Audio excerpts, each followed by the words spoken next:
안녕하세요, 여슬벌입니다. 대구 수성 6개 지역이 투기과열 지역에서 해제되었고 세종은 규제를 유지하게 되었습니다. 대구 수성구, 대전, 동구, 중구, 서구, 유성구, 경남 창원, 을창구 등은 세종을 제외한 지방지역의 투기과열 지정은 전부 해제가 되었습니다. 투기과열 지역에서 해제된 지역들 중에 대구 수성구와 대전, 동구, 유성구 등은 조정 대상 규제는 유지된다고 보시면 될 것 같습니다. 대구의 일부 지역, 경북, 경산, 전남, 여수, 순천, 광양시는 조정지역에서 해제가 되었습니다. 그래서 조정지역이 해제가 되면은 앞으로 여수는 비규제 지역이기 때문에 대출 면에서 그리고 갈아타기 할 때 세금적인 면에서 많은 혜택을 볼 수 있다. 이렇게 해서 앞으로 매수 심리가 조금 살아날 가능성은 앞으로 좀 더 있다 생각하셔야 되겠지만 가장 중요한 공급의 문제를 빨리 해결하는 게 매수 심리를 올릴 수 있다고 저는 생각하고 있습니다. 그래서 국토교통부는 30일 이 같은 내용의 골자로 2022년 제2차 주거정책심의위원회를 열고, 이걸 주정심이라고 하죠. 투기과열지구 및 조정대상지역 조정을 심의 의결하였습니다. 비규제지역에서는 주택담보대출 비율을 LTV의 70%가 적용이 됩니다. 그래서 이 부분들이 좋아진다. 이렇게 좀 보시면 좋을 것 같습니다. 그래서 이 표를 보시면서 이제 여기는 투기과열 조정지역 이렇게 쭉 남아있는데요. 이렇게 쭉 남아있는데 아까 남아있는 대전은 아직 좀 더 이렇게 남아있다 보시면 되시고, 세종은 그대로 유지한다. 그리고 전남 여수, 여승강은 빠져있다. 이렇게 보시면 좋을 것 같습니다. 당분간 금리 인상 기조가 지속되어 DSR 3단계 시행 등으로 대출 규제에 강화되는 주택시장 안정 요인이 있는 만큼 미분양 주택이 증가하고 있는 지방권의 일부 지역은 규제 강도를 조정할 필요성이 있다 생각하여서 지방의 거의 대부분은 풀어줬다. 이렇게 좀 생각을 해주시면 좋을 것 같고요.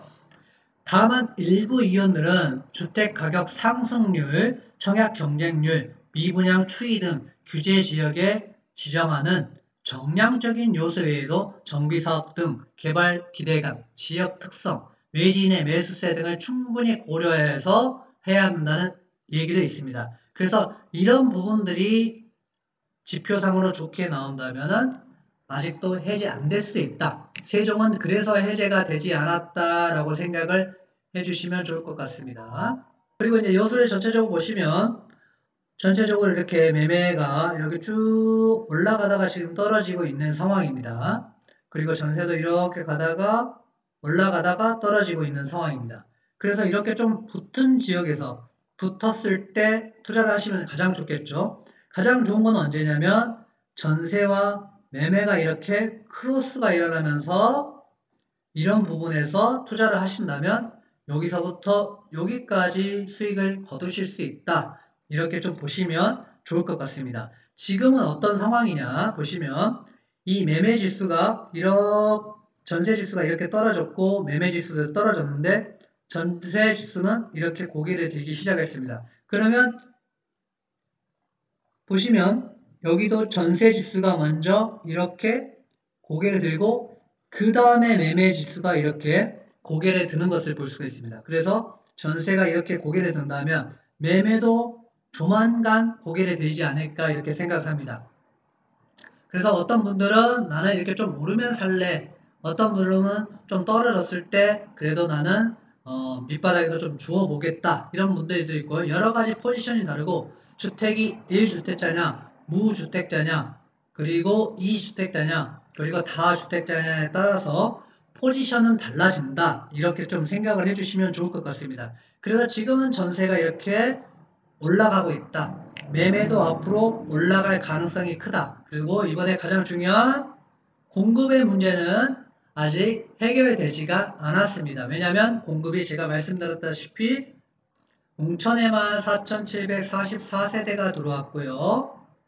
이 지인에서 나와 있는 건 3,000세대 정도, 3,200 정도 세대가 나와 있지만 다른 것까지 다 합해봤을 때 4,744세대, 그리고 다른 지역에 봤을 때 1600에서 한 2000세대 정도 이번에 언제 입주를 했냐, 21년 11월 달부터 22년 지금 6월 말까지 지금 방송하는 시점 7월 1일까지 지금 입주가 한꺼번에 쏟아졌다 이렇게 좀 보시면 좋을 것 같습니다. 그래서 이거를 한 번에 해소하기는 상당히 어렵다. 하지만 실거주 분들은 좀 더 좋은 기회가 오고 있다 이렇게 생각을 해주시면 좋을 것 같습니다. 그래서 조정 대상 지역은 우리가 해제가 되었기 때문에 여수는 이제 비규제 지역이다 이렇게 생각을 해주시면서 투자를 해주시면 좋을 것 같습니다.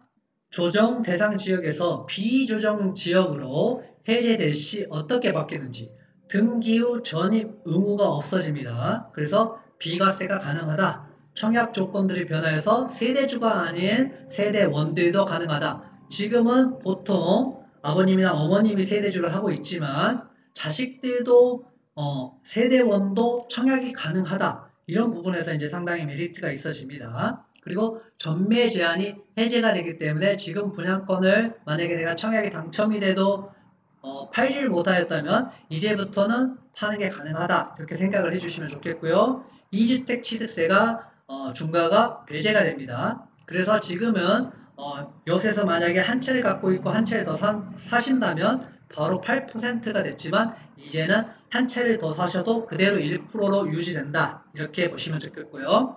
일시적 2주택 처분기한이 1년에서 3년으로 상향이 된다. 그래서 갈아타기 하신 분들이 많은 혜택을 보시면서 가실 수 있기 때문에 좋다. 그리고 다주택자들 종합부동산 세율이 인하가 된다. 그러면 아무래도 이쪽으로 투자하기 좋아진다. 이렇게 보시면 좋고요. 7월 7번째 보시면 양도소득세 비과세 기준을 보시면 거주 2년에서 보유만 2년 하면 된다. 내가 살지 않고 한 채만 그냥 갖고 있으면 비과세를 받을 수 있다. 이 부분도 상당히 메리트 있는 것이라고 생각합니다. 그리고 중도금도 만약에 분양권을 가지고 있었을 때 대출 세대당 2건이 가능합니다. 그래서 한국주택금융공사 혹은 이렇게 하시면 2건이 가능하다. 그리고 잔금 대출 시 1주택 처분 조건이 없습니다. 그래서 기존 처분 서약서는 유효하지만 이런 부분이 있다. 이런 부분도 상당히 좋습니다.